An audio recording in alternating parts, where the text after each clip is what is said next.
दोस्तों, आज के वीडियो में दो जानकारी मिलेगी। एक, भगवान महात्मा बुद्ध का अनमोल विचार जानेंगे। दूसरा जानेंगे स्वास्थ्य से संबंधित बहुत ही महत्वपूर्ण जानकारी। तो चलिए पहले सुन लेते हैं भगवान महात्मा बुद्ध के अनमोल विचार को। जब एक हत्यारा झूठ का सहारा लेकर अपने प्राणों की रक्षा कर सकता है, तो जरा सोचो सत्य में कितनी शक्ति समाई है। आज के उपदेश का भी यही विषय होगा मित्रों। कहते हुए बुद्ध ने अपने शिष्यों को एक कथा सुनाई। एक व्यक्ति ने किसी की हत्या कर दी तो राजा के सिपाही उसके पीछे पड़ गए। वह किसी तरह जान बचाकर भागता रहा। तभी सामने नदी आ गई। उसे पार करना जान जोखिम में डालना था, मगर सिपाहियों के हाथ पड़ने का मतलब था फांसी या लंबी कैद। उसको समझ में नहीं आ रहा था कि वह क्या करे। घबराकर उसने इधर उधर देखा। नदी किनारे एक आदमी भभूत लगाकर साधु बना ध्यान मग्न बैठा था। उसने सोचा, क्यों ना वो भी ध्यान में ऐसे ही बैठ जाए। उसने भी अपने तन पर राख लगा ली और आंखें बंद करके पेड़ के नीचे बैठ गया। साधु का अभिनय करते हुए वह शांत होकर बैठा तो उसे आनंद आने लगा। उसे ऐसा मालूम होने लगा उसे जीवन की सारी खुशियां मिलना शुरू हो गया। उसका मन शांत हो गया। उसे खुशी एहसास होने लगी और उसे ऐसा लगने लगा कि उसके सारे पाप खत्म हो गए। उसे बहुत आनंद आने लगा। वह उसी में ध्यान मग्न हो गया। ऐसा ध्यान मग्न हो गया, ऊपर वाले की याद में उसे शुद्ध शुद्ध ही नहीं रहा कि हम किस मुद्रा में बैठे हैं, कैसे बैठे। ऐसा आनंद तो उसने पहले कभी महसूस ही नहीं किया था। राजा के सिपाही हत्यारे का पीछा करते हुए नदी किनारे पहुंचे। उन्होंने इस ध्यान मग्न साधु को बैठे देखा तो वह झुके और उसके चरणों में सिर रख दिया, क्योंकि राजा के सिपाही को पता नहीं था कि वो चोर ही साधु बना हुआ है।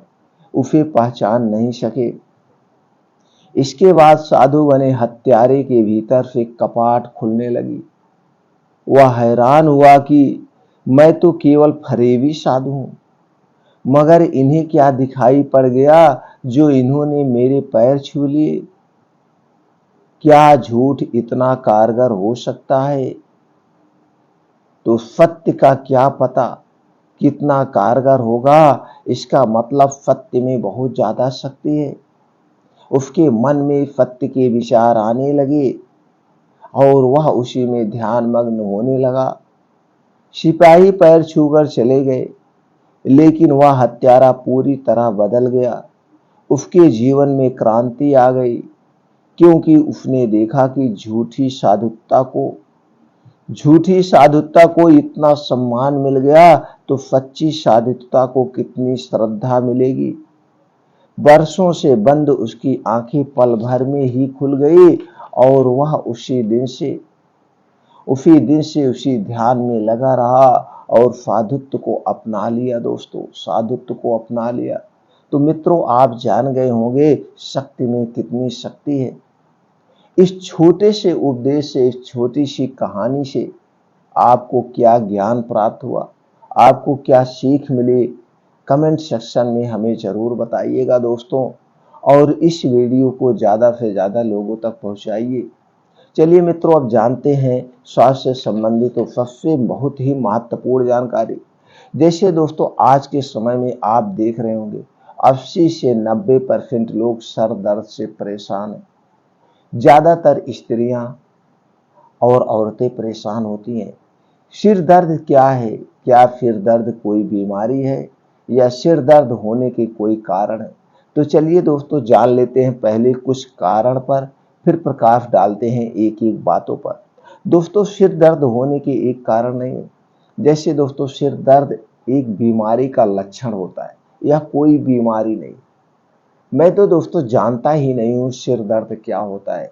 और बहुत सारे ऐसे लोग हैं जो अपने दिनचर्या को मेंटेन करके चलते हैं उन्हें कभी सिर दर्द नहीं होता। सिर दर्द क्या है दोस्तों, आपके शरीर में 3 दोष पाए जाते हैं, वात दोष, पित्त दोष और कफ दोष। आपके शरीर का अगर वात दोष गड़बड़ हो गया तो आपके शरीर में 50 से 60% बीमारियां होती हैं, और शरीर का जब पित्त दोष गड़बड़ हो गया तो शरीर में 15 से 20% बीमारियां होती है, और शरीर का जब कफ दोष गड़बड़ हो गया तो शरीर में 5 से 10% बीमारियां होती हैं। और यह दोस्तों पित्त दोष के गड़बड़ होने से सिर में दर्द होता है। अब जब पित्त दोष गड़बड़ होता है तब दोस्तों आपके पेट में क्या होता है, पेट की खराबी जैसे बदहजमी, पेट में गैस बनना, सिर दर्द हो सकता है। दर्द के कारण नींद नहीं आती है तथा सिर फटता है, और ऐसा महसूस होता है कि सिर एकदम फट जाएगा, चक्कर आता है। और सिर दर्द में कई दर्द होते हैं। अगर आपका सिर दर्द मत्था लेके हो रहा है, जैसे आंखों में कुछ जलन है और सिर में ऐसे चुभन टाइप दर्द हो रहा है, तो मान लीजिए ये आपके पेट में एसिडिटी की मात्रा बढ़ गई। एसिडिटी की मात्रा क्यों बढ़ गई है, या तो आपने कोई ऐसा खाद्य पदार्थ खाया है, ऐसी कोई चीजों का प्रयोग किया है जिसके कारण से पेट की एसिडिटी बढ़ गई। पेट में एसिडिटी बनना बहुत जरूरी है। अगर एसिडिटी नहीं बनेगा तो आपका खाना नहीं पचेगा। यह एक प्रकार का एंजाइम है, यही खाने को पचाता है, यही खाने को गलाता है।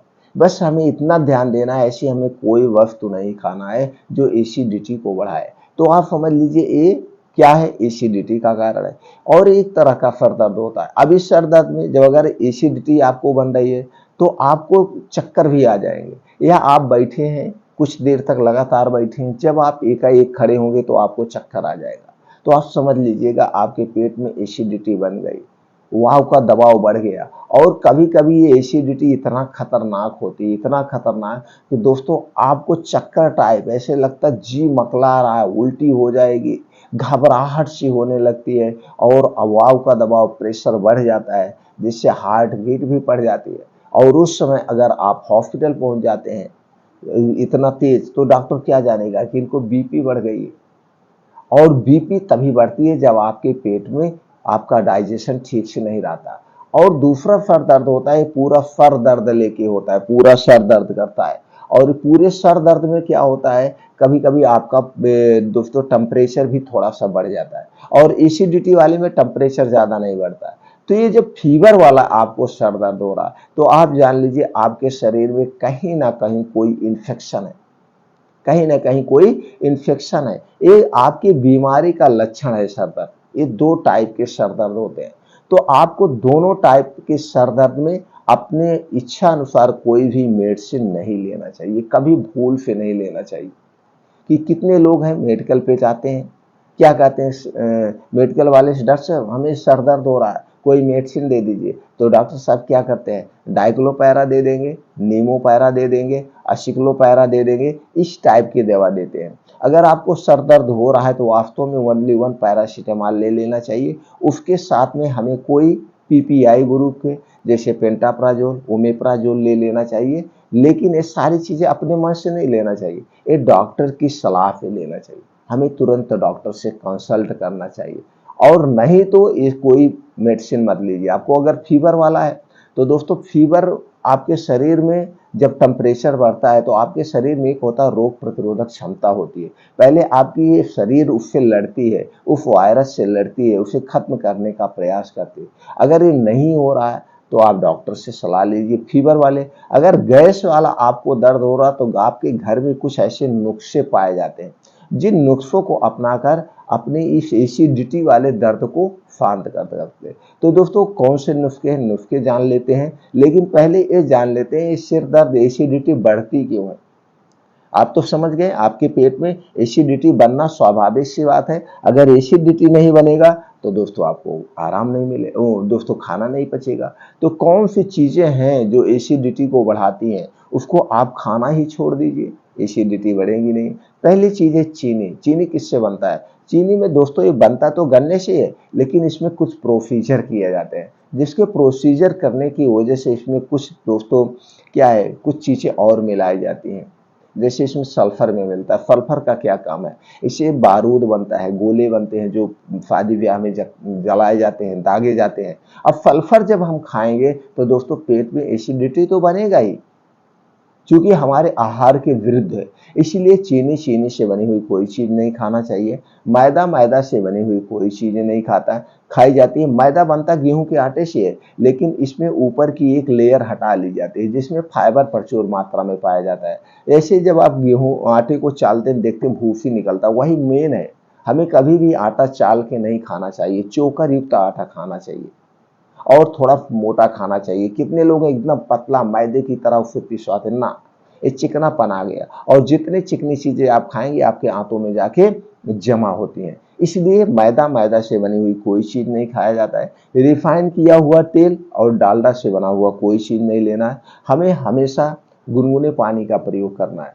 ठंडा पेय पदार्थ, ठंडा वस्तु, अल्कोहल, धूम्रपान से हमें हमेशा के लिए दूरी बना लेना चाहिए। ये सारी चीजें एसिडिक होती है, हमारे पेट में एसिडिटी को बढ़ाएगी। तो दोस्तों ये हमें नहीं, डिब्बा बंद खाना, पैकेट बंद खाना, कोई भी चीज है ये हमें नहीं खाना चाहिए। इसमें स्टार्च ज्यादा होता है, एसिडिटी बढ़ाती है। क्यों? क्योंकि ये किससे बनी है? आज जो मार्केट में जितनी चीजें बिक रही हैं, मिठाई से लेकर टॉफी, बिस्किट, नमकीन, जो भी चीजें बिक रही है, आइसक्रीम, किससे बनी है? मैदे से बनी है, आटे से, मैदे से बनी है, चीनी से बनी है। और दोस्तों ये रिफाइन में क्या किया जाता है? छाना जाता है। फिर हमारे स्वाद को बढ़ाने के लिए इसमें कुछ बेस डाले जाते हैं। कलरफुल बनाने के लिए आर्टिफिशियल कलर डाला जाता है, और इसे सुरक्षित रखने के लिए 3 महीने, 6 महीने, एक साल तो कुछ ना कुछ इसमें प्रिवेंटिव डाला जाएगा, यानी जिसे हम कीटनाशक कहते हैं। तभी उतना दिन तक सुरक्षित रहेगा। नहीं तो आप घर पे रोटी बनाते हैं, पूड़ी छानते हैं, वो भी तो तेल मैदे से छानते हैं, लेकिन 2 दिन से 3 दिन आप नहीं खा सकते, उसमें फफूंदी लग जाती। तो जब इसको हम 3 महीने बाद खा रहे हैं, 6 महीने बाद खा रहे हैं, तो दोस्तों कहीं ना कहीं इसमें कुछ मिलाया गया है। तो ये चीजें हमें नहीं खाना चाहिए, वरना हमें गैस, एसिडिटी ऐसे बनती रहेगी। और आज हम 70 से 80% यही चीजें खाते हैं, बाहर की चीजें खाते हैं। तो ये सारी चीजें आज से, अभी से आप हटा दीजिए। फिर आप कहते हैं खाएं, तो फिर क्या खाएं? हरी साग सब्जी खाइए। अपने घर पे जो कुछ बना के खाना, अपने घर पे बना के खाइए, घर पे होममेड खाइए। तो हरी साग सब्जी खूब खाइए, बीन्स का प्रयोग करिए, फाइबर वाली चीजें ज्यादा खाइए, दालिया, दलिया, ओट्स, बीन्स, ड्राई फ्रूट्स, ताजे फल खाइए, ताजे फल खाइए, मल्टीग्रेन आटे का प्रयोग करिए, मिक्स दालों का प्रयोग। ये सारी चीजें आप अपने खाने में आज से, अभी से शामिल कर दीजिए, हमेशा सुरक्षित रहेंगे। और दोस्तों कुछ प्रकृति के नियम है, प्रकृति के नियमों का पालन कर लीजिए, खाना खाने के नियमों का पालन कर लीजिए, पानी पीने के नियमों का पालन कर लीजिए, और अपने डेली रूटीन में योगा, मेडिटेशन, प्राणायाम शामिल कर लीजिए। और सारी चीजों से बचना है तो आप चिंता मुक्त जीवन जिए। चिंता चीता के समान है। आज के बाद चिंता करना आप छोड़ दीजिए, आज के बाद चिंता करना छोड़ दीजिए, चिंतन करिए, चिंता मत करिए। तो दोस्तों चलिए कुछ प्रकृति के नियम जान लेते हैं मोटे तौर पर। बाकी इससे संबंधित वीडियो चैनल पर पड़ी है, वहां से देखकर आप अपने ज्ञान को बढ़ा सकते हैं। पहला जो प्रकृति का नियम है, आपके खाने का सही समय निर्धारित करना होगा, सही मात्रा में खाना होगा। दोस्तों अगर हमें देखा जाए, हमें प्रकृति के हिसाब से खाना चाहिए, क्योंकि ये जो हमारा पाचन तंत्र है प्रकृति के हिसाब से काम करता है, इस प्रकृति के हिसाब से चलता है। ये वात पित्त जो हमारे शरीर में बनते ना, ये प्रकृति के हिसाब से बनते हैं। अब जैसे सूर्योदय होता है, हमारा पाचन तंत्र क्या है? हमारा पाचन तंत्र स्ट्रांग होना शुरू होता है, हमें भूख लगना शुरू होती है। और जैसे जैसे सूर्यास्त होता है, ये पाचन तंत्र स्लो हो जाता है, आराम की मुद्रा में हो जाता है। और ये जो पशु पंछी हैं इनका बड़े अच्छे से पालन करते हैं। कोई भी पंछी हुआ सूर्योदय के बाद ही खाता है, और सूर्यास्त के पहले वो अपने घोंसले में चला जाता है, यानी खाना पीना दोनों बंद कर देता है। हम जैसे मनुष्य जाति दोस्तों, अगर पूरी रात जागना पड़ जाए तो पूरी रात कुछ ना कुछ खाते रहते हैं, और खास करके हम अच्छा खाना रात में ही खाते हैं। हमें रात के खाने से थोड़ा परहेज करना चाहिए, दूरी बना लीजिए। हो सके तो आप सूर्य डूबने के पहले आप भी खाने की आदत डालिए, अगर ऐसा मुमकिन है तो। नहीं है तो शाम को 5 से 6 बजे ऐसा कोई हैवी डाइट, अच्छी डाइट वाला नाश्ता कर लीजिए। रात में 1 गिलास गुनगुना दूध पीजिए, थोड़ी सी हल्दी डाल के पी के सो जाइए। सबसे बेस्ट ये है, सबसे बेस्ट। अगर ऐसा नहीं कर पा रहे हैं तो दोस्तों आप रात का खाना 8 बजे तक खाने का प्रयास करिए, 8 बजे तक, वो भी नाम मात्र, जैसे 1 कटोरी सब्जी ले लीजिए, 1 या 2 रोटी, आपकी भूख में मिट जाए बस, इतना तक आपको खाना है। लेकिन आज हम कैसे खा रहे हैं? आज हम खा रहे हैं, दिन में भाग दौड़ किए रहते हैं। भैया रात का खाना बढ़िया से बनाइए, दाल चावल रोटी सब्जी पूड़ी पनीर, जो भी चीजें अच्छी बनती हम रात में ही खाते हैं, जबकि ये गलत है। रात का खाने को पचाने में इतना जो आप खा रहे हैं, अगर ये सारी चीजें खा रहे हैं तो आपको 6 से 7 घंटे इस खाने को पचने में लगेगा। अब आप मान लीजिए 11 से 12 बजे खा रहे हैं, 6 से 7 घंटे इसे पचने में लग गया, सुबह हो गई, सुबह तक ये खाना ही पचा रहा है, तो आपको जो पाचन तंत्र है उसे अपने आप को रिपेयर करने का समय नहीं मिलता है। अगर आप सूर्य डूबने के पहले खा लेते हैं, यानी 5-6 बजे खा लेते हैं, जो कुछ भी खाना है नाश्ता, तो 5-6 बजे खाएं, तो आप कितने बजे सोने जा रहे हैं? 10 से 11 बजे सोने जा रहे हैं आज के समय में। तो जब 10 से 11 बजे सोने जा रहे हैं, जो कुछ आपने खाया है पूर्ण रूप से पच गया सोते समय तक। अब आपके पाचन तंत्र को 10 बजे से लेकर सुबेरे 5 बजे तक, और सुबेरे 8 बजे पहले कुछ खाएंगे नहीं, तो सुबेरे 8 बजे तक यानी 10 घंटे आपके पाचन तंत्र को रिपेयर होने का समय मिल गया। रिपेयर, दोबारा से पुनः निर्माण कर लेता है पाचन तंत्र। पाचन तंत्र में इतनी शक्ति है, पाचन तंत्र अगर 100% दोस्तों 90% तक आपका लीवर खराब है तो अपने आप वो क्योर हो सकता है, सिर्फ आप कुछ नियमों का पालन करके। तो दोस्तों समझ गए, खाना हमें हमेशा भूख से 60% ही खाना चाहिए। 60% हमेशा भूख, 40% अपने पेट को खाली रखिए, जिसमें 30% पानी से भरिए, 10% हमेशा खाली रखिए। खाना जब भी खाइए, आपके शरीर में 2 चक्की होती है जो खाने को पचाती है। पहला आपका मुंह हो गया, दूसरा हो गया आपका पाचन तंत्र। मुंह में 80% खाना पचता है और पेट में आपका ये खाना 20% पचता है। जब भी खाना खाइए उसे 80 बार, 32 बार चबा चबा के खाइए, 32 बार। एक निवाला को 32 बार जब आप चबाएंगे तो ये खाना पूर्ण रूप से पानी बन जाएगा, इसे मुंह में पच जाएगा, फिर जाके ये आपके पाचन तंत्र में 20% पच जाएगा। और इसके बहुत सारे फायदे हैं। जब इसे 32 बार एक निवाला को चबाएंगे तो आपको पानी पीने की जरूरत नहीं। जैसे जब आप जल्दी जल्दी खाना खाइए, आप थोड़ा सा खा के हाली से घूट जाइए, 2 बार मुंह डुलाने के बाद आपको पानी पीने की जरूरत पड़े। ऐसा खाने से आपको खाना कम खाएंगे, आपको मोटापा भी कम आएगा, आपका खाना पूर्ण रूप से पच जाएगा। इसलिए एक निवाला को 32 बार चबाना। खाना खाते समय हमें कभी पानी नहीं पीना चाहिए। आयुर्वेद में इसका बहुत विस्तृत वर्णन है। अगर आप खाना खाते समय पानी पीते तो खाना पचता नहीं, खाना सड़ जाता है और सड़ा हुआ खाना शरीर में सैकड़ों बीमारियां उत्पन्न करता है। तो खाना खाने के 1 घंटे पहले पानी पी सकते हैं, खाना खाने के 1.5 से 2 घंटे बाद पानी पी सकते हैं। खाने को पचने में 1.5 से 2 घंटे लगता है। जब ये पूर्ण रूप से पच जाता तब इसमें से रस निकलता है, और जब खाने से रस निकलता उस समय पानी की जरूरत होती है।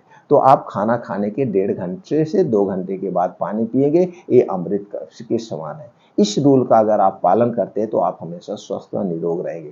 तो दोस्तों हमें कुछ प्रकृति नियम, जैसे 10 से 11 बजे तक सोने का प्रयास करिए हर हालत में, और सुबह उठिए। सुबह उठने के बाद आप 2 से 3 गिलास गुनगुना पानी पीजिए। पानी पीने के बाद आप फ्रेश होकर के 5 बजे आपको घर छोड़ देना है। 5 बजे से 7 बजे 2 घंटे आपको योगा करना है, मॉर्निंग वॉक करना है, मेडिटेशन करना है। दोस्तों इसमें 5 से 6 किलोमीटर आपको जो है तेज कदमों से चलना है। तेज कदमों से चलने के बहुत सारे फायदे हैं। अब आप जब तेज कदम से चलेंगे तो आपका हार्ट बीट तेज होगा, हार्ट बीट तेज होगा तो दोस्तों ब्लड सर्कुलेशन आपके शरीर में तेज होगा, और जब शरीर में ब्लड सर्कुलेशन तेज होगा तो दोस्तों खून में गर्मी होगी, और जो कुछ विषैले पदार्थ है पसीने के माध्यम से बाहर निकल जाए। हो सके तो आप नंगे पांव करिए, जमीन पे या जहां हरी घास हो। नंगे पांव मॉर्निंग वॉक करने के बहुत सारे बेनिफिट है। तो दोस्तों ये हो गया आपका मॉर्निंग वॉक। अब वहीं बैठ के आपको 2 योगा करना, एक है अनुलोम विलोम, दूसरा है कपालभाति। अनुलोम विलोम और कपालभाति 15 से 20 मिनट, 2 योगा अगर आप पूरे लाइफ में कर रहे हैं, रोज डेली रूटीन में शामिल कर ले रहे हैं, तो दोस्तों कभी भी आपके शरीर में कोई भी बीमारी नहीं होगी। पाचन तंत्र संबंधित तो ऐसे भी नहीं होगी, शरीर में और कोई बीमारी नहीं, अगर है भी वो कुछ ही दिन में क्योर हो जाएगी। धीरे धीरे हमारे शरीर में बहुत शक्तियां छिपी हैं, ऐसे ऐसे हार्मोन्स छिपे हैं, इसे हमें सिर्फ जागृत करने की जरूरत है। हम अपने शरीर की शक्तियों को तो कभी भाप ही नहीं सकते। इतनी शक्तियाँ छिपी हुई हैं। तो दोस्तों आपको वहीं पे योगा, प्राणायाम, मेडिटेशन करना है। अब आप अपने डेली रूटीन में 2 घंटे का समय निकाल के लिख के रख लीजिए। अगर ये 2 घंटे आप दे रहे हैं तो आपका शरीर कभी बीमार ही नहीं होगा, कभी नहीं बीमार होगा। इन नियमों का आप पालन करके अपने शरीर को स्वस्थ रखें। अगर अब आपको गैस, एसिडिटी, सर दर्द अगर हो ही रहा है तो उसके लिए कुछ उपचार बताते हैं। दोस्तों मात्र 15 से 20 दिन में ये चीजें आप अपना लीजिए, आप एकदम गैस, एसिडिटी से और सर दर्द से निजात पा जाएंगे बिना दवा के। पहली चीज, अगर आपको सर दर्द होना शुरू हो रहा है तो ठंडी चीजें आज से खाना अभी से बंद हो गया। आज से आप गुनगुने पानी का प्रयोग करेंगे। हाँ दोस्तों, गुनगुने पानी का, क्योंकि आपके शरीर का टेम्परेचर हमेशा 35 डिग्री सेल्सियस रहता है। तो हमें हमेशा, अगर गुनगुने पानी का प्रयोग करते हैं या नॉर्मल पानी का प्रयोग करते हैं, तुरंत आप नल से निकालिए वही पानी पिएंगे तो सबसे बेस्ट है। आपका पाचन तंत्र कभी खराब नहीं होगा। हाँ, कभी कभी किसी पेशेंट को बताया जाता है कि आपको गर्म पानी लेना है या बर्फ लेना, वो कंडीशन आप अलग हो गई, उस कंडीशन को आप छोड़ दीजिए, लेकिन वो कुछ दिनों के लिए होता है। लेकिन रेगुलरली आप नॉर्मल पानी पिएंगे, फ्रिज का पानी नहीं पिएंगे, कोई ठंडा पानी नहीं, कोई ठंडा पेय पदार्थ नहीं लेना है। अगर आपको सर दर्द से बचना है, पाचन तंत्र को सही रखना है, तो गुनगुना पानी आप पीना शुरू कर दीजिए। दूसरा है, आपको लेना है त्रिफला चूर्ण। आता है दोस्तों, आप जानते होंगे, एक आता है त्रिफला चूर्ण मार्केट, बड़ा ही अच्छी दवा है। यह अमृत है, आयुर्वेद का अमृत है और रसायन है। ये 3 फलों से बनता है, आंवला, हरड़, बहेड़ा और आंवले से बनता है। ये अमृत के समान है। ये अगर आप डेली रूटीन में शामिल कर सकते हैं तो इसकी आदत नहीं लगती है, पूरी जिंदगी खा सकते हैं। पूरी जिंदगी खाने से दोस्तों आपको कभी कोई बीमारी नहीं होगी। पाचन तंत्र से संबंधित क्या, शरीर में ऐसे कोई बीमारी नहीं होगी। कैसे लेना है, अगर आपको गैस ज्यादा है, कब्ज, एसिडिटी ज्यादा है, आप कब्ज के शिकार हैं, तो इसे 2 चम्मच लेना है। नहीं कब्ज है, ऐसे नॉर्मली एसिडिटी बन रही तो 1 चम्मच लेना है। 1 चम्मच यानी 6 ग्राम, नहीं तो आप 10 ग्राम आपको लेना है। किसके साथ लेना है, 1 गिलास गर्म दूध के साथ या पानी के साथ, उसी में मिला करके रात में सोते समय, दूध गर्म होना चाहिए, गुनगुना होना चाहिए, उसी के साथ मिलाकर रात में खाना खाने के बाद जब आप सोने जाएंगे, इसे तब आपको पीना है।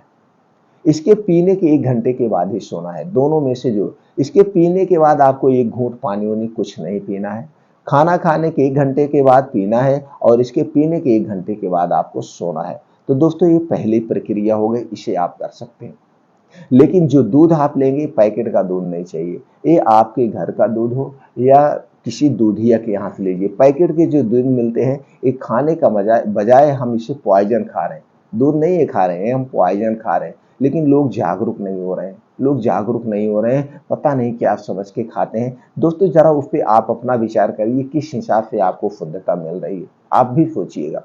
पहले चीज है। दूसरा है दोस्तों, एक मार्केट में आता है अभिपत्तिकर चूर्ण, बना बनाया आता है। ये कई आयुर्वेदिक जड़ी बूटियों से बना होता है, बड़ा सेफ और सुरक्षित दवा है, इसे कोई भी ले सकते हैं। तो आप किसी भी कंपनी का आप ले लीजिएगा त्रिफला चूर्ण, सॉरी अभिपत्तिकर चूर्ण। अभिपत्तिकर चूर्ण को कैसे लेना है, खाना खाने के 1 घंटे पहले भी ले सकते हैं और खाना खाने के 1.5 घंटे के बाद ले सकते हैं, गुनगुने पानी के साथ। दोनों कंडीशन में आप ले सकते हैं, जैसे आपको उचित लगे। अगर आप अभिपत्तिकर चूर्ण ले रहे हैं तो आपको गैस, एसिडिटी, कब्ज, अपच, जो भी चीजें हैं, सर दर्द का जो हो रहा है, आपको सर दर्द की टैबलेट लेने की जरूरत नहीं होगी, इसी अभिपत्तिकर चूर्ण से ही ठीक हो जाएगा। तो उसकी क्या प्रक्रिया अपनाना, जो चीजें हमने बताया उसे नहीं आपको खाना है, आज से अभी से छोड़ देंगे। गुनगुना पानी लेना है, तो गुनगुना पानी जैसे लेना शुरू हो जाएंगे वैसे आपकी एसिडिटी शांत हो जाएगी। दूसरी चीज है, त्रिफला चूर्ण रात में सोते समय लेना है और अभिपत्तिकर चूर्ण सुबह शाम आपको लेना है। अभिपत्तिकर चूर्ण सुबह शाम लेंगे तो आपके जो एसिडिटी बन रहा है, सर दर्द हो रहा है, ये सारी चीजें आपका क्योर हो जाएगा।